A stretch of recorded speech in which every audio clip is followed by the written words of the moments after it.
Hello friends, कैसे हैं आप सब। आई होप आप सब ठीक होंगे, मज़े में होंगे और हम भी सब बढ़िया हैं। तो चलिए आज मैं आपको दिवाली की आसान पूजा विधि बता रही हूँ। तो वीडियो में लास्ट तक बने रहिएगा। मैं आपको लास्ट तक सारा कुछ डिटेल में बताऊँगी जो काफ़ी आसान है और आप लोग आसानी से, अगर कुछ समझ ना आए तो आप कमेंट में भी पूछ सकते हैं। और हाँ, जो पोटली बनती है ना, मैं उसको भी कैसे रखना है, कैसे उसकी पूजा करनी है, वो भी सब बताऊंगी। तो चलिए स्टार्ट करते हैं। तो देखिए, सबसे पहले हमारे यहाँ जो बोला जाता है कि देखिए, पूजा करने से पहले लक्ष्मी के पग चिन्ह बनाना बहुत ज़रूरी होता है।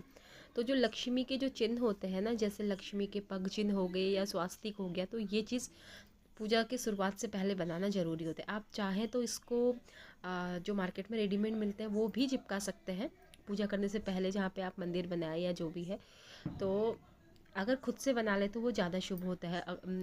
अक्षत से, रोली से और हल्दी से वो ज़्यादा शुभ माना जाता है। तो शुरुआत जो पूजा की होती है वो, जैसे हम उत्तराखंड की बात बता रही हूँ, तो हम लोग पहले पगचिन्ह बनाते हैं, उसके बाद फिर कलश स्थापना, वो चीज़ें होती हैं, वो मैं आपको बता रही हूँ। तो देखिए, कुछ इस तरह से आप पगचिन्ह बना के तैयार कर लीजिए। अगर आप रोली और हल्दी से बनाएंगे ना तो काफ़ी शुभ माना जाता है। इस तरह से मैंने बना के तैयार कर लिए हैं। देखिए, काफ़ी आसान है। उसके बाद अब मैं एक पूजा की थाली तैयार करी हूँ जिसमें मैंने स्वास्तिक बनाया। तो स्वास्तिक भी आप लोग जानते ही हैं कि कितना शुभ चिन्ह है ना। हर जगह पे बनाया जाता है, हर शुभ काम में बनाया जाता है। तो इस तरह से एक थाली तैयार कर लें। अगर आपके पास थाली नहीं है तो फिर आप जिस चौकी में माता को रखेंगे, लक्ष्मी माता का पूजन करेंगे, उसमें भी रख सकते हैं। तो अब देखिए, मेरी थाली और वो तैयार है। अब मैं यहाँ पे बनाऊंगी, कलश स्थापना करूंगी। सबसे पहले आप इसमें अष्टदल कमल बनाइए। देखिए, काफ़ी आसानी से बन जाएगा। और आप लोग कमेंट में बताइएगा भी कि आप लोग कैसे करते हैं। तो देखिए, यहाँ पे मैं रखूँगी कलश। तो बहुत से लोग कलश में नारियल या कुछ भी रखते हैं, बट दिवाली वाले दिन जो हमारे यहाँ जो कलश स्थापना की जाती है ना, वो मैं ऐसे ही रखूँगी। देखिए, तो आप कोई भी कलश ले लीजिए। ये मेरा बना हुआ है, अपन डाल के बनाया है, तो मैं इस कलश को ले रही हूँ। इसमें कलावा जरूर बांधे, कलावा वस्त्र स्वरूप होता है, ठीक है। मैंने इसको तैयार कर लिया है। अब आप इस कलश की स्थापना करेंगे और देवी देवताओं का आवाहन करेंगे। तो देखिए, रोली, चंदन और अक्षत से इसका मैं पूजन कर लूँगी।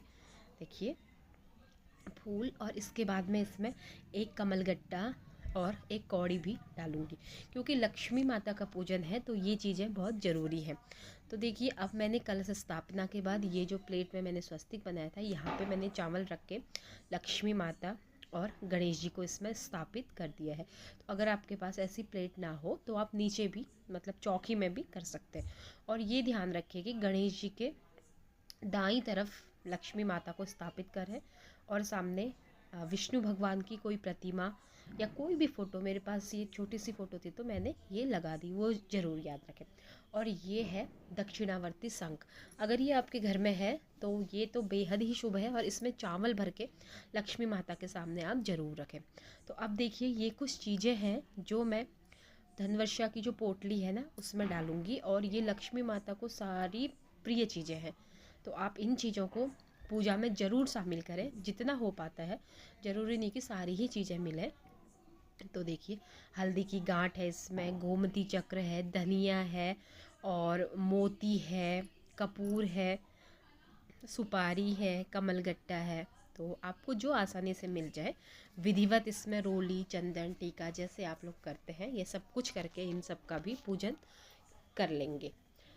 तो देखिए, कुछ इस तरह से हमने सारा कुछ रखना है। और अब बारी आती है, जो ये खिले खिलौने होते हैं ना चावल में, इस तरह से जो ये खिलौने होते हैं इनको रखा जाता है। और इसमें भी फिर टीका, रोली, चंदन लगा के, देखिए, ये भी प्रसाद स्वरूप रखा जाता है। तो आप इस तरह से एक थाली में चावल के ऊपर इसको सेट कर लें, और उसके बाद इसको भी पूजन में शामिल करना ज़रूरी होता है। तो देखिए, कुछ इस तरह से हो सकता है आपके वहाँ कुछ और करते हो, बट जो हमारे वहाँ होता है मैं बता रही हूँ। और उसके बाद खीलों की वर्षा करना ना भूलिए। सबसे पहले माता लक्ष्मी में और मंदिर में खीलों की वर्षा कीजिए, उसके बाद पूरे घर में खीलों की वर्षा करना बेहद ही शुभ माना जाता है। ऐसा माना जाता है कि जिस तरह से हम देवी मैया पे खीलों की बरसात करेंगे तो माता हमारे घर में धन की वर्षा करेगी। तो खीलों की वर्षा करना आप ज़रूर कीजिए। तो अब देखिए, अब हो गई है हमारी पूजा की तैयारी। तो जितना सजा सकते हैं मंदिर को सुंदर तरीके से सजा के दीप ज्योति जो है जला दी है हमने।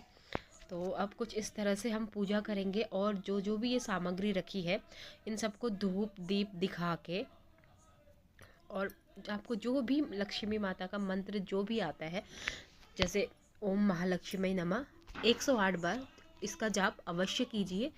देखिए, और भोग में आप जितना भोग माता को चढ़ा सकते हैं अपनी श्रद्धा अनुसार रख लीजिए। साथ में भेंट रख लीजिए, जिस चीज़ की कमी है उसकी पूर्ति के लिए भेंट रखना जरूरी होता है। तो देखिए, 108 मंत्र जाप करने के बाद फिर जो ये सामग्री रखी है इसको हम एक पोटली में डाल देंगे। ये देखिए, अब ये हो गई है प्रतिष्ठित। तो ये देखिए, इसको ऐसे पोटली में डाल के अब ये पोटली आपके तिजोरी में रखने को तैयार है। तो देखिए, कुछ इस तरह से उसके बाद माता से हाथ जोड़ के क्षमा मांगनी है कि जो भी गलती हुई हो, और माता से प्रार्थना करनी है कि हे माँ लक्ष्मी, हमारे घर में आप आओ और अपनी सुख समृद्धि हमारे घर में बरसाओ, धन की वर्षा करो। तो कुछ इस तरह से माता का आवाहन किया जाता है। तो चलिए, आज की वीडियो में इतना ही। आशा करती हूँ आपको ये सरल पूजा विधि समझ आई होगी। अगर वीडियो थोड़ी सी भी पसंद आई हो तो प्लीज़ लाइक शेयर सब्सक्राइब कीजिए और कमेंट में जय महालक्ष्मी लिखना ना भूलिए। तो चलिए, मिलती हूँ नई वीडियो में, तब तक के लिए बाय बाय, टेक केयर।